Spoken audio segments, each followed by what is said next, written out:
नमस्कार साथियों, आज के इस सेशन में आपको बताया जाएगा कि क्वांटम संख्या क्या है और किसे कहते हैं, कितने भागों में बांटा गया है।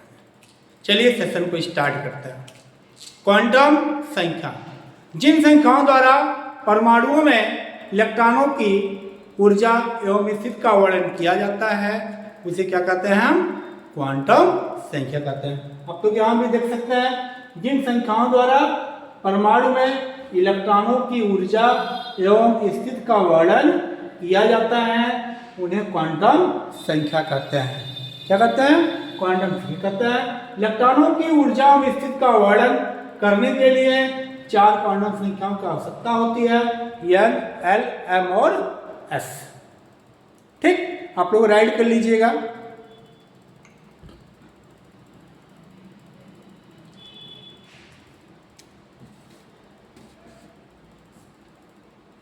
ठीक, अब आगे चलते हैं।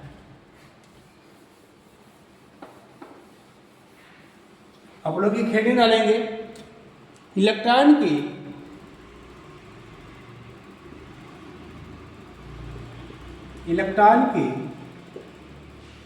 चार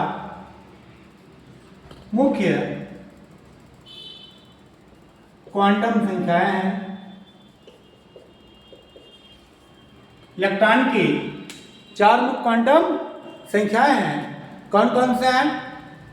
पहला है मुख्य क्वांटम संख्या,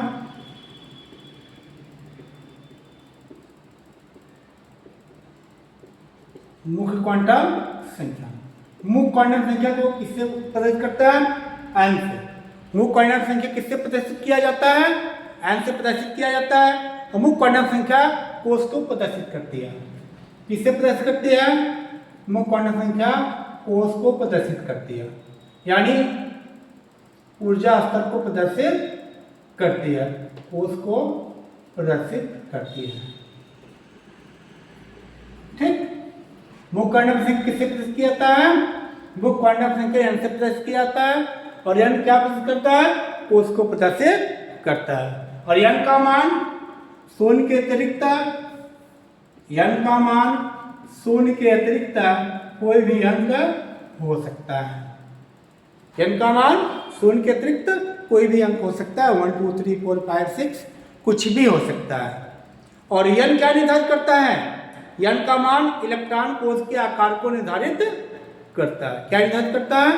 n का मान कोष के आकार को निर्धारित करता है। ये तो हो गया मुख्य क्वांटम संख्या। दूसरा है द्विकेंद्रीय क्वांटम संख्या। द्विकेंद्रीय क्वांटम संख्या जिसे हम क्या बोलते हैं? Azimuthal quantum number.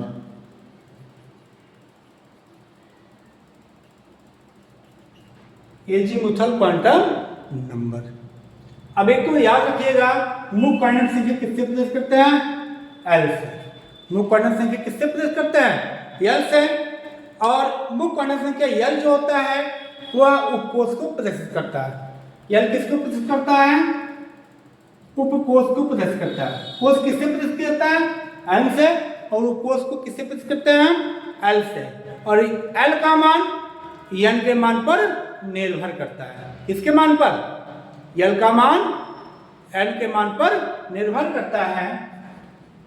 और किसी L के लिए नहीं, किसी n के लिए L का मान 0 से लेकर n-1 तक होता है। किसी n के लिए L का मान 0 से n-1 तक होता है। अब यहां आपको निकालना दिखा दे रहा है, कैसे निकाला जाएगा। n बराबर 1 तो L का मान क्या होगा? अब यहां आप देखेंगे 0 से, अब n का 1 है, 1 माइनस 1,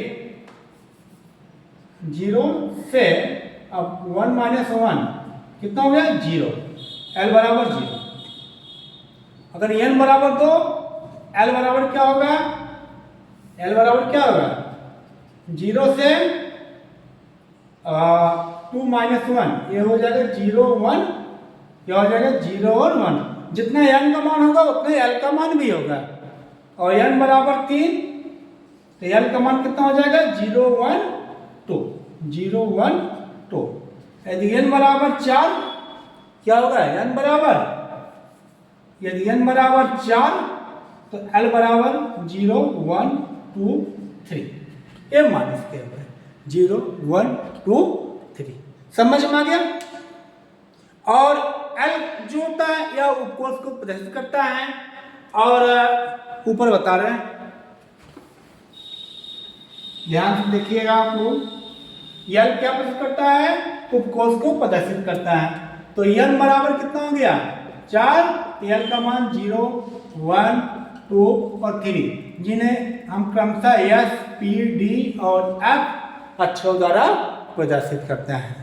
और यह PDF क्या है, ये हमारा उपकोष है, सब सेल है, उपकोष को प्रदर्शित किया जाता है। ठीक है।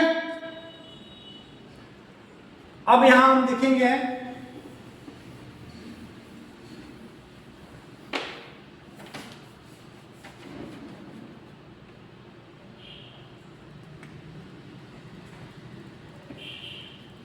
कोष है, कोषों की संख्या और प्रतीक। आप यहां देखेंगे कोष कौन कौन है 1 2 3 और उपकोष की संख्या भी उतना ही होती है, जितना कोष होता है उतना उपकोष होता है। और जिन्हें क्रमशः प्रतीक क्या होता है 1s और 2s 2p 3s 3p 3d, क्या हो जाएगा 4s 4p 4d और 4f, ये इसके प्रतीक है, इसको आपको तैयार करना पड़ेगा। ठीक। अब चलते हैं हम मैग्नेटिक क्वांटम नंबर, चुंबकीय क्वांटम संख्या। क्या चुंबकीय क्वांटम संख्या, कौन सा क्वांटम संख्या,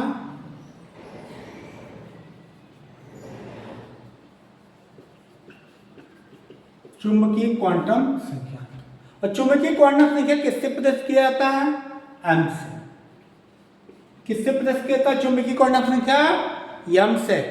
और m क्या करता है, उपकोषों के ऑर्बिटलों को प्रदर्शित करता है, यानी उपकोष की कक्षक को प्रदर्शित करता है कि एक उपकोष में कितने कक्षक होते हैं, उसमें इलेक्ट्रॉन कितने पाए जाते हैं।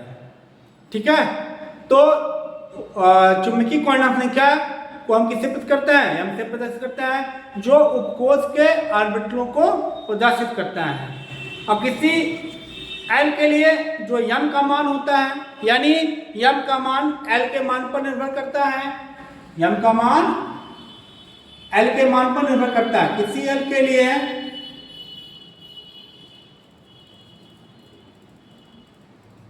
m का मान प्लस L 0 माइनस L तक होता है। ये आप लोग राइट कर लीजिएगा, प्लस L 0 और माइनस L तक होता है। आपको निकालना बता दे रहे हैं, यदि L बराबर 0 M बराबर भी 0 होता है। यदि L बराबर 1 तो क्या हो जाएगा प्लस L, तो M बराबर क्या हो जाएगा प्लस 1 कामा 0 और माइनस 1। यदि L बराबर 2 M बराबर क्या हो जाए प्लस 2 प्लस 1 0 माइनस 1 माइनस 2।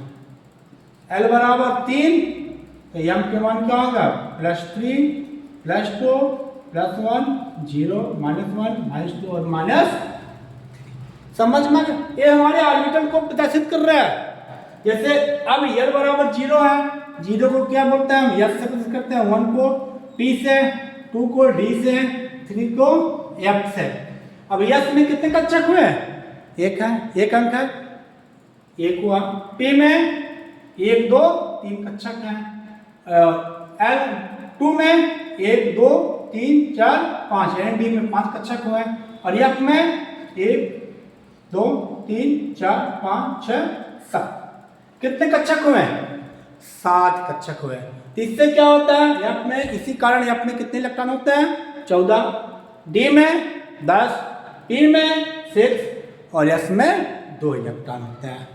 समझ पाएंगे। और किसी l के लिए m के मानों की कुल संख्या कितनी होती है? 2l + 1 होती है। यानी हम इससे भी कक्षक की संख्या निर्धारित कर सकते हैं। यदि l बराबर 0 तो क्या हो जाएगा? 2 × 0 = 1 बराबर 1।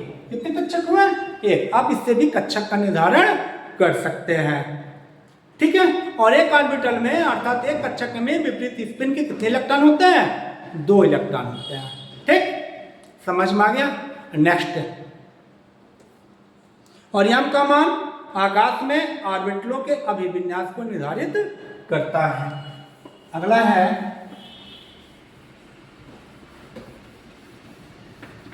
Spin quantum number.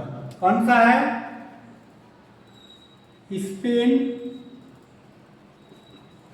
Quantum number अर्थात चक्रण क्वांटम संख्या। क्या है? चक्रण क्वांटम संख्या। तो स्पिन क्वांटम संख्या किससे प्रदर्शित किया जाता है? यस के। स्पिन क्वांटम संख्या किससे प्रदर्शित करते हैं हम? यस से प्रदर्शित करते हैं। और इलेक्ट्रॉन की 2 स्पिन अवस्थाओं को निरूपित करता है। कौन? स्पिन क्वांटम संख्या इलेक्ट्रॉन की 2 स्पिन अवस्थाओं को निर्धारित करता है। जो इलेक्ट्रॉन की स्पिन की दिशा होती है दक्षिणावर्त और क्या होती है?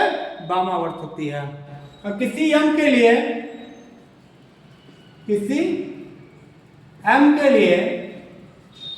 यस का मान ±1/2 होता है। किसी m के लिए यस का मान ±1/2 होता है।